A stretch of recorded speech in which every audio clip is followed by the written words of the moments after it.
I'll never do this again.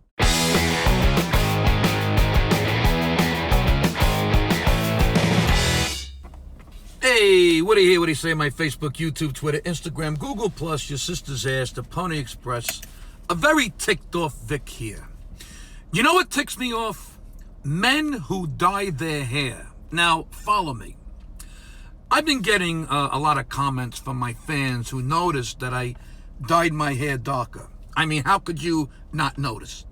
I look like Joan Crawford and Mommy Dearest with these eyebrows and this hair. I get it. Hair is probably the first thing you notice on a person. Some fans, the ones with poor vision, like what I did, and some fans who see clearly don't like it. And they let me have it. I mean, my manager said I look like Red Buttons when he was 80 and still dyeing his hair red. Oh yeah, that looked natural. But sometimes there are reasons for something. In this particular case, I dyed my hair for a possible role in a movie. I didn't want to do it, but the part called for an Italian New Yorker in his late 40s to early 50s. I'm 59.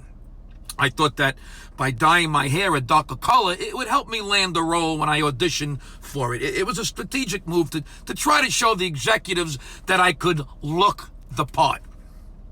Personally, I hate guys that dye their hair, especially the ones that you look at, and right away you cringe and think to yourself, what the fuck is that guy thinking? Does he really think that looks good? I mean, dyeing my hair was entirely different than when I got hair transplant surgery. Now, before I got hair transplant surgery, I looked like Ben Franklin. I mean, just look at my Vic Dibitetto classic video page and you can see that I should have had my head on a $20 bill. But now I look at my hair and I'm so glad I had the hair transplant surgery. Best investment I ever made. Now let me explain to those of you who are still confused. Hair transplant surgery is when they take your actual hair from the back of your head or your sister's ass and put it where you need it.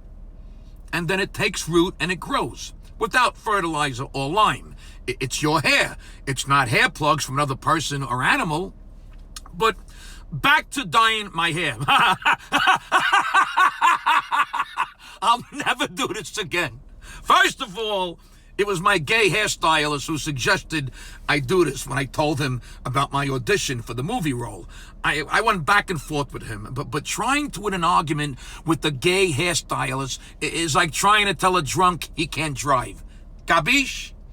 I love my gay hairstylist, and they are usually right. So I took his advice. I mean, he was about to cry, so I said, okay, let's do it. Now that I see how it came out, I regret doing it. I mean, holy shit. I look like Groucho Marx and Dracula had a fucking love child. It looks like I went to get my shoes shined, and at the end I said, you know what? Do my head too. This isn't natural.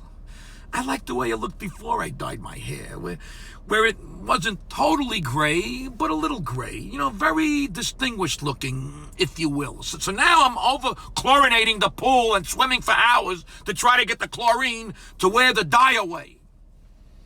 I like growing old naturally. I think it's funny I have gray pubic hair. I think it's kooky I have whips growing out of my nose and ears. I'm not thrilled about my hair thinning, but it is what it is. And I kind of like how my hair is getting a little gray as I get older. A little bit. Oh, and by the way, and here's the kicker. My manager called me before and said I didn't get the part for the movie.